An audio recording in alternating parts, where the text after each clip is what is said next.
Hi, everyone. Thank you for joining us today for a live Q&A about the recent surge in respiratory viral illnesses. And it's really taking a toll on children and families. So we want to answer your questions. We've got RSV spiking, flu cases on the rise, and of course, there's COVID too. So joining us today to answer some questions is pediatrician Dr. Melissa St. Germain. Thank you for being here. Thanks for having me, Sarah. Really appreciate it. I know you're hearing it in the offices and we're hearing it at the hospital too. If you have a question about any of these viral illnesses or what to do, where to go when your child does develop symptoms, you can place those in the comments below and we'll get to those as we discuss this live. So we know RSV is not new, but what do parents need to know about it and why is it surging so dramatically this year and so early? Yeah, we have really seen a total shift in what we expect for winter viral illnesses. So RSV stands for respiratory syncytial virus. It is a very, very common virus. And in a lot of people, older kids and adults, it causes a cold. And so you really can't tell the difference between RSV and rhinovirus and enterovirus and some of the other viruses that cause cold symptoms. The big difference is with the really little kids and then the elderly, because they tend to be hit harder by RSV. So little babies, especially under 6 months or a year of age, are more likely to have some wheezing or some respiratory distress or problems breathing with it. Same thing with the older population. They're a little bit more likely to have it hit their lungs a little bit harder. And with COVID, it totally shifted how we interacted, how we wore masks a lot. We didn't go out. And so for the last 2 years, we really didn't see a lot of RSV. So now it's just all hitting everybody at once. Yeah, and you mentioned some of the symptoms of RSV, but then with flu and COVID, we've heard this term triple-demic. And I'm just wondering if you can, for parents, what are the symptoms of all three? Like, how do they contrast and really the main differences between them? Sure. So a lot of them look the same or very similar when they start. So the first symptoms you're usually going to notice, sometimes the fever first. Otherwise, it's the runny nose and the congestion and that cough. And that can be any of those, right? That can be COVID or influenza or RSV or just a cold. And if the symptoms stay mild like that, it doesn't matter so much which virus is causing it. You know that if your child has a fever, they need to stay home for at least 24 hours after that fever. And if they've been exposed to COVID or influenza, that's more likely what they have. And then you need to take the appropriate precautions. If this is just acting like a normal cold where you've got fever for 1 or 2 days, the cough, the runny nose for a week or so, that's okay. That's usually something you can watch at home. The big hallmark with the RSV is that respiratory distress or that difficulty breathing. It's a little bit more likely to move from the upper airways in the nose and mouth down to the lungs. And if that happens, that's when you need to be watching a little bit more closely to make sure that your child's not having trouble breathing. I'm glad you mentioned that last part. And I wanted to get into when it gets very severe, because we do know we have our RSV cases in our hospital. So how common is hospitalization? And then this spike, do you expect it to peak soon? So RSV, if you check everybody's levels at age 3 to see whether they've had RSV before, 100% of kids have antibodies to it. So everybody contracts this virus when they're pretty little. But only about 1 to 2% of kids who get RSV end up in the hospital with it. And even way, way fewer than that, less than 1 to 2% of the kids who are hospitalized die from it. So it's very common, and it's not very commonly severe, but when everybody has RSV at the same time, our hospital ends up full of RSV patients. And so really for most kids, it's going to be a cold. For those really little kids, we have to watch really closely to make sure they don't develop that respiratory distress. And I want to talk for a second about what that looks like, because people hear that term respiratory distress and may not know what that means. So for us, when you're breathing hard, you have to use extra muscles. And so what that looks like in babies is you can see the air sucking in above their collarbones. You can see the air sucking in under their ribs and their nostrils flaring out. Those are all signs that they're using every muscle to try and get that breath in and out. So that's a sign of respiratory distress that means you need to see your primary care doctor if they're open, or the emergency department or the urgent care if it's after hours. The other thing that you can kind of check at home is how fast they're breathing. So most adults breathe about 20 times a minute. Kids breathe faster than that, up to about 40 times a minute. If we're getting to that point where they're breathing every second, that means they're working hard. And that means it's time to go see the doctor as well. We had a question from Addison on Facebook. Why is RSV so bad this year? We talked about that a little bit, but does it mean that the flu and COVID could be worse as well? So it's bad because everybody's getting it. I wouldn't say that this strain of RSV is worse than last year's strain of RSV. It's just that everybody's getting it at the same time. I wish I had that crystal ball to predict when we're going to peak, when we're going to start seeing it go back down. If you look just over the last couple of weeks at children's, our RSV levels have kind of steadied and dropped a little bit over the last week. Our influenza levels are on an almost straight up incline. So we're seeing a lot more influenza this week than we did last week, than we did 2 weeks ago. And then COVID, knock on wood, has remained relatively low. So most of the kids coming in, it's either influenza or RSV. We're not seeing nearly as much COVID. So speaking of crystal balls, I feel like every respiratory season, it's like, what's this flu season going to look like? And is the vaccine effective? So what's your take on that? So last year, the vaccine was not as effective as we'd like it to be. If you got your flu shot, you were 30% less likely to land in the hospital with severe influenza. This year, if you look at the Southern Hemisphere has their flu season opposite ours. So they had theirs this summer, and the flu vaccine that they had down there was about 50% effective at keeping people out of the hospital. So I wish I could say flu vaccine will keep you from getting influenza 100%. It doesn't work that way, but it does greatly reduce your risk of landing in the hospital or with severe influenza. So Jana asked on Instagram, what, if any, breathing treatments or medicines are there if a baby or a child gets RSV or the flu? Because we know they are viruses. So what treatments are available? And then is there an RSV vaccine in the future or current? Yes. So as far as treatments for RSV, for the most part, for most kids, the answer is no. Really, the best things that you can do if your child has that upper respiratory congestion is try to get the boogies out. And so you can do that with nasal saline. You can do that with the nasal aspirators, with the snot suckers. Those are all great ways. Anything you can do to clear out that upper airway is going to help your child breathe better. Now, kids who are recurrent wheezers, meaning they've had this before, they've wheezed in the past, they've responded to breathing treatments in the past, sometimes that helps them, but for most kids with RSV, bronchodilators, which is like albuterol that you can get through a nebulizer or through an inhaler, is not usually going to help with RSV. So we don't usually try that unless, like I said, a child has a strong history of wheezing or family history of wheezing. As far as influenza, there is a antiviral medication that is a little bit helpful if you take it in the first 24 hours of your illness. It can shorten the duration of symptoms by a little bit. It is hard on the stomach. It makes a lot of kids pukey, and especially if they're already pukey with their influenza, I don't usually recommend it because the benefit's not going to outweigh the side effects and the risk from taking that medicine. So I'm not going to say I never use Tamiflu, that antiviral, but I don't use it very often. I think a lot of us don't use it very often because of that side effect profile. Now, in terms of vaccinations, there's a great one for influenza that you should get. There's a great one for COVID that you should get. There's not a vaccination for RSV quite yet.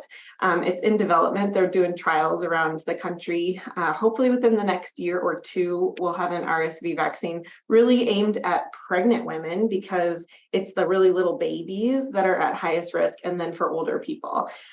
There is a injection that some really high risk babies, so really premature babies with heart disease or chronic lung disease will sometimes get, that's called Synagis, but that's really only available for those very, very high risk kids.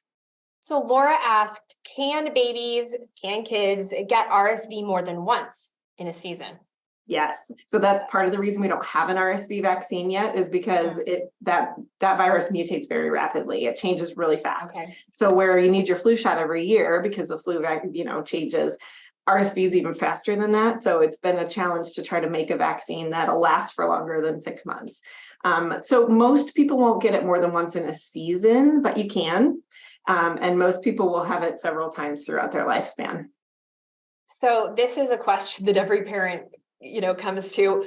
When is it okay to return to daycare or school? We get that a lot, right? Because you want to do the right thing, but you also want to get back into routine and healthy. Yes. So in general, you need to be fever-free for at least 24 hours and your symptoms need to be getting better. So if you've been coughing up a storm and now you're only coughing half as much as you were and it's already been a few days, you're probably okay to return to daycare, because that cough with RSV, that can linger for weeks. I mean, it can be 2 to even 4 to 6 weeks of still a little bit of a cough. It's just going to be that nagging. It's not going to be the terrible, but that nagging cough can last a long time.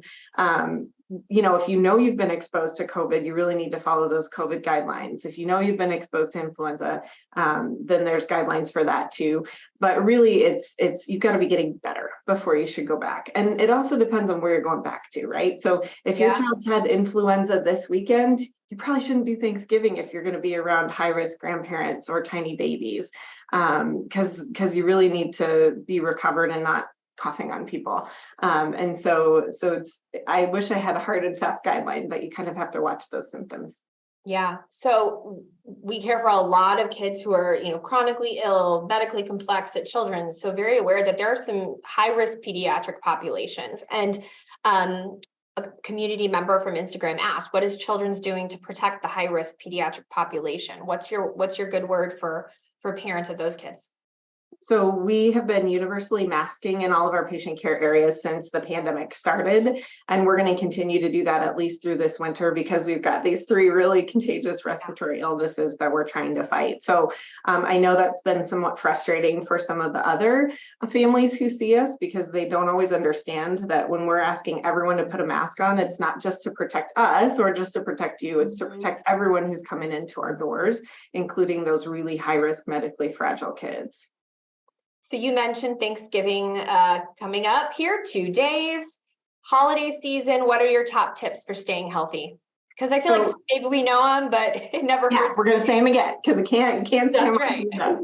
right. So it's not too late to get your vaccines. If you haven't had your flu shot and your COVID booster yet, go get those. That's one of the best ways to protect all the family members. And if you've got symptoms, if you've got a fever, you need to stay home. If your child is coughing so much they can't control it, they need to stay home, because we really don't want to spread those illnesses. And then if you have questions about symptoms, reach out to your primary care pediatrician. We are happy to help answer those questions as well. Oh, we muted you. Nice segue there, because you mentioned calling your pediatrician. Because we have all this going on, volumes are high wherever you turn, right? I mean, there's just a lot of sickness, and it's more important than ever that if your child is sick, you want them to get the appropriate level of care. So sometimes, it's 11:30 at night and you're like, okay, do I wait? Do I go, is it urgent care? Is it the emergency department? Where do I go?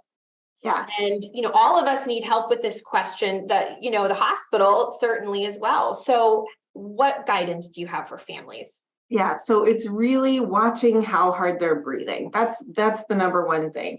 If they're breathing really fast, if they're using accessory muscles like we talked about to breathe, that means your child, you can't wait on those, right? You need to go, and if it's the middle of the night, that's the emergency department.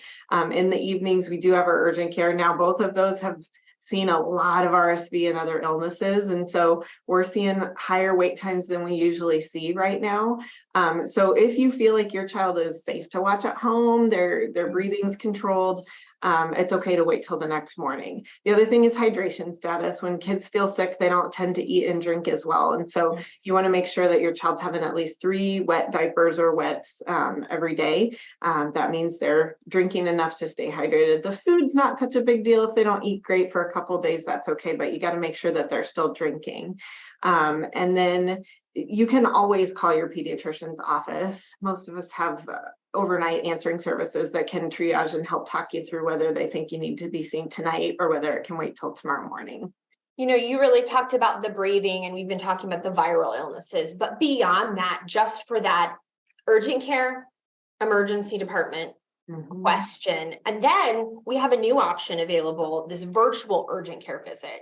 So in triaging, as a parent thinking through what makes sense, what do you recommend for those 3 beyond the respiratory piece?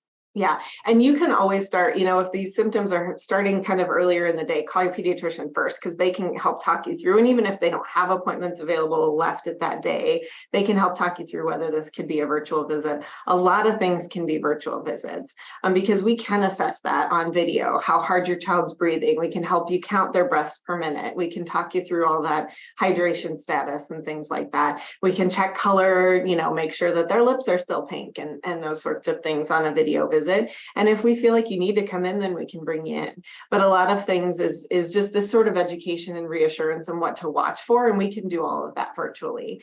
So that's usually a good first step. And those visits you can get on children's website and sign up for those virtual visits there too. Emergency department is for respiratory distress. And really difficulty with breathing. And urgent care is for those, again, we're seeing kind of higher wait times. So it's the stuff that can't wait till tomorrow, but is not an emergency. Yeah, and we don't want it to be frustrating. And so that's why we're having this conversation of how can you get the most effective, efficient care? Anything else you'd like to share with parents as we approach this viral season that's also a fun togetherness season and all the holidays? Yeah, I think do everything you can. The other thing, I guess, in terms of top tips to prevent illness is the ways that you keep your body healthy in general, which are making sure that you're eating not all junk food, right? That you're getting enough water, that you're getting enough sleep. That is really one of the key things, especially with kids. And believe me, I've got 3. I know how hard bedtime can be sometimes, but really setting up that good sleep routine is really important for our immune system to be able to function.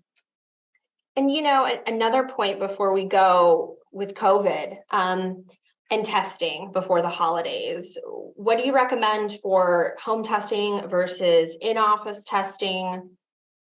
Home testing is really great for instance, if you've been exposed and you want to make sure that you're going to catch it early, or if you've got some of those mild symptoms that don't require you to go into the doctor's office or to the emergency department, but you want to know for sure before you're going to go see grandma and grandpa, doing those at-home COVID tests are a pretty good way of screening out most of that illness. So they aren't quite, you can still find them everywhere. For a while you could get them free by mail, and some of that has kind of gone away, but it's still easy enough to find at-home COVID testing. And the other nice part about that is it's the anterior nasal swab. It's not that all the way back. Oh, yeah. They're a little bit more tolerant of those at-home tests. But yes, if you have questions, we're happy to do the test in the office, but those at-home tests are a nice alternative for those kids who are less severe and don't necessarily need a doctor's visit otherwise. Right. Well, thank you for sharing so much good information. We've covered a lot of ground. It gives some good perspective and what to do when it happens to you, what to watch for.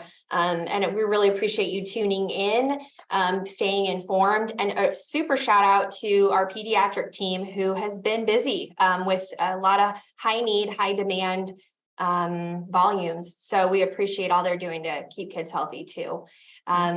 Stay healthy. Enjoy this Thanksgiving week. Thanks for watching. Take care.